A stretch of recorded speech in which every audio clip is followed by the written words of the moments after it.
Hello friends, welcome back to the way I see. আগের ভিডিওতে আমরা প্রচুর পরিমাণে হাঁস দেখেছি এবং নানান রকমের হাঁস দেখেছি। আর আজকের ভিডিওতে আমরা দেখব যে হাঁসেরা ঠিক কিভাবে ঘুমোয় এবং কেন বেশিরভাগ সময় এক পায়ে দাঁড়িয়ে থাকে। সবার প্রথমে বলি, এই যে হাঁসগুলো দেখছো এগুলো সব রাজহাঁস। রাজহাঁস চেনা যায় ওদের গলা দেখে। ওদের গলাগুলো হয় ভীষণ লম্বা লম্বা, আর ওদের পুরো শরীরের বেশিরভাগ অংশটাই সাদা পালকে ঢাকা থাকে। বেশিরভাগ হাঁসেদেরকে ঘুমানোর সময় নিজের শরীরের পালকগুলোর মধ্যে, বিশেষ করে ডানার মধ্যে ঠোঁটটাকে ঢুকিয়ে ঘুমোতে দেখা যায়। সেক্ষেত্রে দেখা যায় ওরা নিজেদের ঘাড়টাকে সম্পূর্ণভাবে ঘুরিয়ে উল্টো দিকে পালকের মধ্যে মুখটা ঢুকিয়ে রাখে, ঠিক এইভাবে। এরা কিন্তু ঘুমের মধ্যেও খুবই সজাগ, কারণ একটু সামান্য শব্দ হলেই এরা কিন্তু জেগে যায়। আর এরা শিকারীদের থেকে বা শত্রুদের থেকে খুবই সতর্ক থাকে। সেই কারণে ঘুমানোর সময় বেশিরভাগ ক্ষেত্রেই দেখা যায় একটা চোখ বন্ধ করে আর একটা চোখ খুলে এরা ঘুমোয়। আর সামান্য শব্দ পেলেই সবাই মিলে একসাথে উঠে জোরে জোরে ডাকতে ডাকতে একে অপরকে সতর্ক করে দেয়।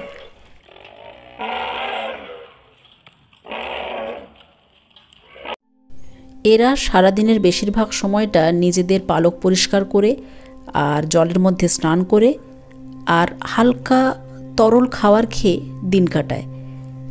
এদেরকে সাধারণত একসাথে এক জায়গায় সবাই মিলে থাকতে দেখা যায়।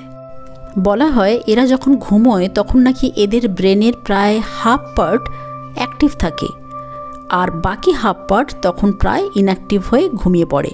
অর্থাৎ অর্ধেক অংশ জেগে থাকে, অর্ধেক অংশ ঘুমিয়ে যায়। সে কারণে রাত্রিবেলাতেও যদি কোনো শিকারী বা কোনো হিংস্র পশু ওদেরকে অ্যাটাক করতে আসে, তাহলে কিন্তু ওরা চট করে বুঝে যায় এবং নিজেরা সজাগ হয়ে যায় এবং নিজেদের বন্ধুবান্ধব যারা রয়েছে আশেপাশে তাদেরকেও সজাগ করে দেয়।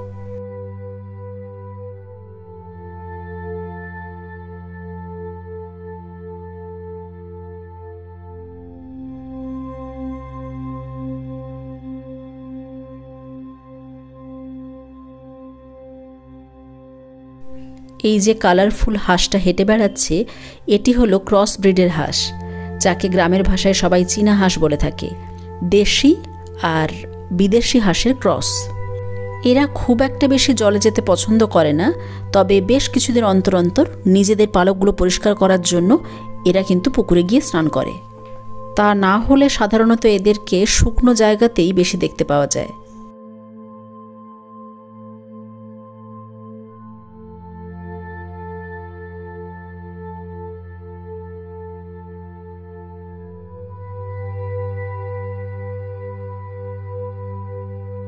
এদের দেখতে যতটাই সুন্দর, গলার আওয়াজ ততটাই বাজে। ভীষণই কর্কশ গলায় এরা ডাকতে থাকে। আর সবাই মিলে যখন একসাথে ডাকবে তখন সামনে যে থাকবে সে এমনি ভয় পালাবে। এরা চাইলে যে কোনো সময় ঘুমোতে পারে, আবার যে কোনো সময় জেগে যেতে পারে। অর্থাৎ এরা চাইলে সারা রাত জেগে কাটাতে পারে, আবার দিনের বেলাতে ইচ্ছে হলে ঘুমিয়েও নিতে পারে। কিন্তু মুরগিদের ক্ষেত্রে এটা আবার হয় না। মুরগিরা কিন্তু রাত্রিবেলাতে একেবারেই ঘুমিয়ে পড়ে। মুরগিরা যেরকম রাত্রিবেলা একেবারেই দেখতে পায় না, কিন্তু হাঁসেরা রাত্রিবেলা দেখতে পায়। এমনকি ইউভি রে পর্যন্ত এরা দেখতে পায়। তাই তো রাতের অন্ধকারে যদি কোনো শিকারী ধীরে ধীরে ওদের দিকে এগিয়ে আসে, ওরা কিন্তু তাকে স্পষ্ট দেখতে পায়, ফলে সময় থাকতে সতর্ক হয়ে যায়। মুরগিরা যেরকম সামান্যতেই ঝিমিয়ে পড়ে বা সামান্য একটু অসুস্থ হলেই মারা যায়, হাঁসেরা কিন্তু সেই দিক থেকে দেখতে গেলে অনেক স্ট্রং। এরা খুব একটা বেশি অসুস্থ হয় না এবং রোগের সাথে লড়াই করার মতো যথেষ্ট ক্ষমতা এদের কিন্তু থাকে। হাঁসেদের ক্ষেত্রে জন্মের পর মাত্র 30 দিন তাদেরকে চোখে চোখে রাখতে হয়। 30 দিন পেরিয়ে গেলেই বুঝে যেতে হয় যে এবার তারা যে কোনো বিপদ থেকে মুক্ত। শুধু খাওয়ার আর জল দিয়ে দিলেই ব্যাস। এর বাইরে আলাদা করে কোনো বিশেষ যত্ন নেওয়ার কোনো প্রয়োজন নেই। আর ছোটোর থেকে যদি অভ্যাস করানো হয় যে কোথায় গিয়ে খেতে হবে আর কোথায় গিয়ে সন্ধেবেলা শুতে হবে, তাহলে প্রতিদিন নিয়ম করে সন্ধ্যের আগেই কিন্তু এরা নিজেদের ঘরে ঢুকে যায়। অনেক সময় দেখা যায় হাঁসেরা একটা পা গুটিয়ে নিয়ে আরেকটা পায়ের ওপর সম্পূর্ণ নির্ভর করে দাঁড়িয়ে থাকে। এর কারণ হলো নিজেদের বডি টেম্পারেচার যাতে বিনা কারণে নষ্ট না হয়, সেজন্য এইভাবে নিজেদের শরীরের মধ্যে নিজেদের টেম্পারেচারটাকে এরা বজায় রাখে। শুধু হাঁসেরা নয়, পাখিরাও ঠিক এমনটাই করে।